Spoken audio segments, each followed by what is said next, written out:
Lod hindi pabor sa same-sex marriage. Sa isang makabuluhang panayam sa YouTube show na Tony Talks noong ika-22 ng Hunyo.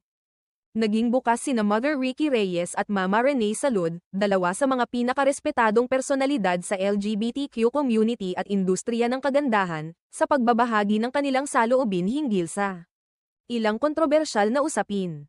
Ang same-sex marriage at ang SOGIE Equality Bill.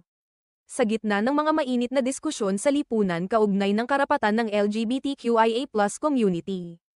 Hindi inaasahan ng marami na hindi pabor ang dalawang veteranong beauty icons sa legalisasyon ng same-sex marriage.